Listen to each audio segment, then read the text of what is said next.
పెద్ద మనిషి తెలంగాణ మళ్ళీ ముఖ్యమంత్రి రేవంత్ రెడ్డి నెలకు 18,500 కోట్ల కంటే ఎక్కువ ఆదాయం లేదు. ఆర్థిక ఇబ్బందులు ఉంటే సమరం అంటూ ప్రకటనలా. గడ్డు పరిస్థితుల్లో ఉన్నాం. ఎవరిపై యుద్ధం? ప్రజలపైన. ప్రజలు కష్టాల్లో ఉన్నప్పుడు అండగా ఉండాల్సిన బాధ్యత ఉద్యోగ సంఘాల నాయకులపై లేదా? ఎక్కడ అప్పు పుట్టట్లేదు. ఢిల్లీలో అపాయింట్మెంట్ కోరితే ఇవ్వట్లేదు. కొత్త అప్పులు పాత అప్పుల మిత్తిలకే సరిపోతున్నాయి. దివాలా దీయించి కేసీఆర్ ఫామ్ హౌస్లో పండుకున్నాడు.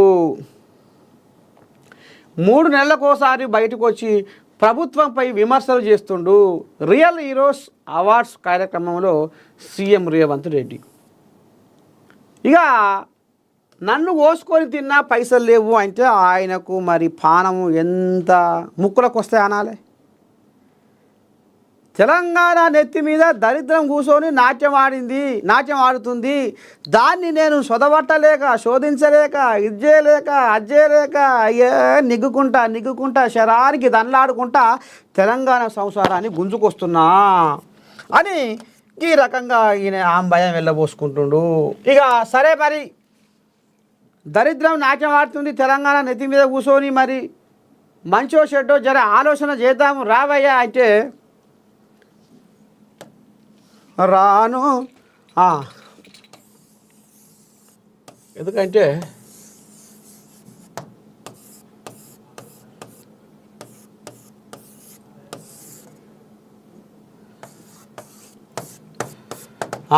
ఇక పెద్ద మనిషి ఇట ముక్కు మీద ఏదేసుకొని నేరాను అసెంబ్లీకి రాను, నేను రాను అసెంబ్లీకి రాను అంతేనా? నేరాను అసెంబ్లీకి రాను, నేను రాను అసెంబ్లీకి రాను. నేను ఉంటా ఫామ్ హౌస్లో వంతా, నేను ఉంటా ఫామ్ హౌస్లో వంతా. నేను పోను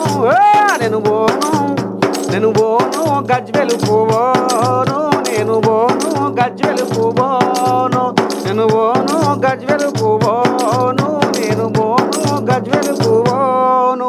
నేను తిరగను జనాలల్లో ఉండను, నేను పోను జనాలల్లో ఉండను.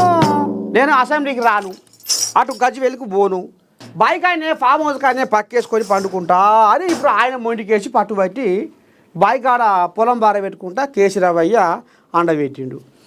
ఇక మరి తెలంగాణ నెత్తి మీద దరిద్రాన్ని గుసబెట్టి నాట్యం ఆడిపిస్తున్నావు. నేను ఏం చెయ్యా ఎట్ట చెయ్యా అయ్యా?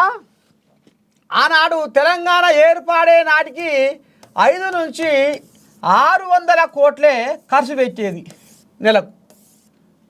ఇక ఇప్పుడు కేసీరావయ్య గద్దెనెక్కినాక దాదాపు ఇప్పుడు 7,000 కోట్లు నెలకు ఖర్చు పెట్టవలసి వస్తుంది.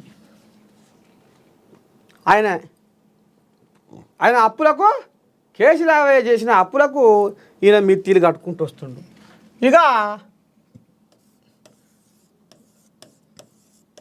ఇగో ఇది రాబడి, తెలంగాణకు రాబడి 18,500 కోట్లు ఖర్చు వస్తుందట నెలకు. మరి ఎట్లా చేయాలి? ఇక్కడ ఖర్చు ఎంత వస్తుంది?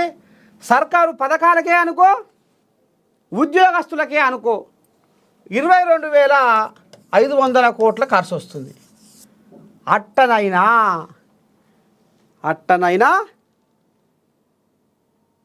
సన్నబియ్యం ఇస్తున్నాం, గ్యాస్ సిలిండర్ ఇస్తున్నాం 500కు, ఉచిత కరెంట్ ఇస్తున్నాం, ఆడోళ్లకు ఉచిత బస్సు ఇస్తున్నాం.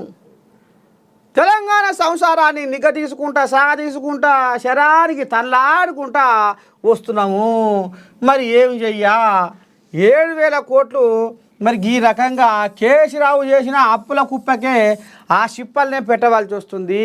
అందుకనే నన్ను కోసుకొని తిన్నా తూడు పశ లేదు. ఆ 18,500 మీ చేతిలో పెడతా, మీరు వంచుర్రి.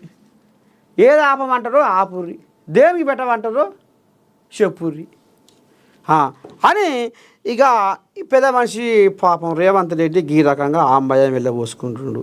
అసలు మరి ఎట్లా ఏంది ఏం కథ అని ఇప్పుడు ఆయన ఇగో నిన్నేమో అనుకొచ్చిండు.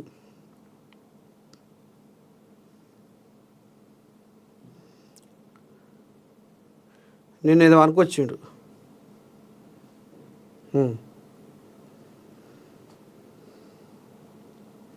రాష్ట్రం ఆర్థికంగా బాగా లేదు, పుడతలేదు, అనా పైసా ఎవడు ఇస్తలేడు, ఎవరినైనా కలవడానికి పోతే బ్యాంకర్లు దొంగలను చూసినట్టు చూస్తున్నారు తెలంగాణ రాష్ట్ర ప్రతినిధులను. ఎవడు ఢిల్లీకి పోతే అపాయింట్మెంట్ కూడా ఇస్తలేడు, వీడు వస్తే చెప్పులు కూడా ఎత్తుకుపోతాడేమో అన్నట్టుగా ఆ పరిస్థితి ఉంది దేశం ముందల. అప్పు పుడితే నేను కూడా ఏదో ఒకటి చేసి తెచ్చిచ్చేటోను, అప్పు పుట్టట్లేదు, ఎవడు బజార్లో నమ్మడం లేదు. స్వీయ నియంత్రణనే దీనికి పరిష్కారము. ఉన్నంతలో గౌరవంగా సంసారాన్ని నడిపితే బజార్లో ఎవడైనా నమ్ముతాడు. వీధికెక్కి రచ్చ చేసుకుంటే, కుటుంబం పరువు బజార్లో పడేసుకుంటే ఎట్లుంటదో, ఉద్యోగ సంఘ నాయకులారా, రాష్ట్ర ప్రభుత్వం అనేది మన కుటుంబము, ఈ పరువును బజార్లో మీరు పడేస్తాము అనంటే కుటుంబ పెద్దగా వద్దు అని నేను విజ్ఞప్తి చేస్తున్నా. అయితే ఇప్పుడు ఈ ఆర్టీసీ కార్మికులు మాకు ఉద్యోగ భద్రత లేదు, మాకు అది లేదు, ఇది లేదు, మా దాన్ని విలీనం సర్కార్లో విలీనం చేస్తామన్నారు మా సంస్థని. మరి అది ఏమాయే ఎట్టాయే ఆనాడు కేసీరావయ్య ఆడంగిడంగా ఇక మరి పొల్లు మాటలు మాట్లాడిండు, పొరక చేసిపోయిండు. మళ్ళీ ఇప్పుడు నీ సంగతి ఏంది, ఎట్ట చేస్తావు, ఏంది ఏం కథ అని ఇప్పుడు ఆలు బిర్రుగా బట్టి ఇక రేపో మాపో మేము ధర్నాకు దిగుతాము, పని బంద్ చేసి రోడ్లు ఎక్కుతాము అని ఇప్పుడు వాళ్ళు సంతకాలు కడితే ఇక చర్చల మీద చర్చలు, పొన్నం ప్రభాకర్ ఓ దిక్కు, ఇక పెద్ద మనిషి చెప్పుకుంటే మీటింగ్లలో ఓ దిక్కు, ఇక ఈ ఆర్టీసీ వాళ్ళే 2 గ్రూపులుగా విడిపోయి ఇక వీళ్ళ కొంతమందికి పోతపాలు నడుస్తున్నాయి, కొంతమంది ఏమో సర్కారు దగ్గరికి వచ్చి మంతనాలు జరుపుతున్నారు. కానీ మొత్తానికైతే మాకు న్యాయం చేయాలి మా ఆర్టీసీ కార్మికులకు అని ఇప్పుడు వాళ్ళు బిర్రగా బయట కూర్చున్నారు. మాకు జీతాలు పెంచాలి, మాకు ఉద్యోగ భద్రత కల్పించాలి, మా ఆర్టీసీ సంస్థను సర్కారులో విలీనం చేయాలని ఇప్పుడు వాళ్ళు బిర్రుగా బయట కూర్చున్నారు. ఇక అందుకనే నన్ను కోసుకొని తిన్నా నా కాడ తూడు పైస లేదు, వచ్చేది 18,500 కోట్లు. మరి ఈ సంక్షేమ పథకాలకు ఏమి ఇవ్వాలి, ఉద్యోగస్తులకు ఏమి ఇవ్వాలి, అయినా కూడా ఉద్యోగస్తులకు 1 తారీఖే జీతం ఇస్తున్నాము అని ఇప్పుడు పెద్ద మనిషి చెప్పుకొని వస్తుండు. ఇక ఉన్న సంసారం అంతా బయట పెడుతుండు. ఇప్పుడు తండ్రికి 4 కొడుకులు. ఒక్క ముచ్చట చెప్తా. ఇప్పుడు 4 కొడుకులల్లా ఒకనికి ఏమో ఇక మటన్ కూర కావాలంటుండు. ఇక ఒకరికి సరే కర్రీ గంజో ఇంత కారమో బోరమో అయినా చదువుకపోతా, ఇక సరే మా అమ్మ ఏది పెట్టినా నేను తింటా అని ఒకడు. ఇక ఏం చేద్దాము, ఇక మన సంసారానికి ఇట్లా ఉంది, జర్రంతా నెగ్గించుకోవాలి, ముందు జర్ర ఆడంగా జర్ర మనం కొద్దిగా అటు ఇటు నెగ్గిస్తే ఇక ముందు జర బాగుపడతామో ఏమో అనే ఓ ఆశ. ఇక ఇంట్లో నాకు అది కావాలి ఇది కావాలి అని మరి పోరాటం చేస్తే, పంచాయతీ పుడితే, బజార్లో పడితే ఏమవుతుంది, రచ్చ రంబోలై రాజ్యం వెళ్ళిపోయి ఎంచిపోతుంది. ఇక రేపు మనకు 10 రూపాయలు సంవత్సరం గట్టినాట అని ఆగం జగన్నాథం కాడికి వస్తుంది. 10 రూపాయలు పుట్టగది కూడా కావు. అందుకనే మనమే పంచాయతీ ఎందుకు పెట్టుకోవాలి. మీరు ఉద్యోగ సంఘాలలో ఉద్యోగస్తులు అందరూ పోయి ఇప్పుడు ఈ పోరాటం ఎవరి మీద, ప్రజల మీద చేసినట్టే ఉంటుంది. అందుకనే జర్ర ఓపిక పట్టుర్రి, జర్ర ఐసుర్రి, ఇప్పుడిప్పుడే జర్ర ఆడంగిడంగా తిప్పుకుంటా మలుపుకుంటా చిన్నగా సై చేసుకుంటూ వస్తున్నా, ఆ పొక్కలు ఇట్లా ఊడుపుకుంటా, పొక్కలు ఇట్లా మన యమకొండ రాక్షసి నోరు తెరవది, యమకొండ రాక్షసి నోరు తెరిస్తే ఇట్లా వెళ్ళిపోతుంటుంది కదా, అగో అంత పెద్ద పొక్క చేసిపోయిందట ఆయన. ఇక ఆ పొక్కన గుడిపాలంటే ఎంత గుడిపినా లోపలికే పోతుంది సంసారం. అందుకనే ఇక రోజుకింత ఇక మరి సంసారం లోపలికి అవుతుంది కాబట్టి దాన్ని ఎట్లా చేసి కూర్పుకు రావాలి అనేది ఉపాయం చేస్తున్నా. ఇక మరి వాళ్ళలాగా నేను సర్కారు భూముల ఏడపోతాం పెట్టలే, వాళ్ళ 10 ఏళ్ళ రాజ్యంలో ఎక్కడెక్కడ ఏ భూములు అమ్ముకున్నారో లోకానికి అంతేరికే. కానీ నేను ఒక గుంట భూమి కూడా అమ్మలేదు. జర్ర సైసూర్రి సంసారం ఎట్లా తిప్పుకొద్దాం, ఏం చేద్దాం, ఏ రకంగా మన సమస్యని పరిష్కరించుకుందాం, మీరు తొందరపడకూర్రి అని ఇక రేవంత్ రెడ్డి ఇక ఈ రకంగా నన్ను కోసిన నా కాడ తూడు పశ లేదు అని మొత్తానికి కుండబద్దలు కొట్టి చెప్పుకొస్తుండు.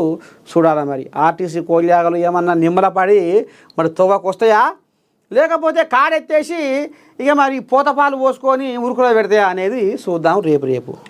ఇగో ఇది కథ.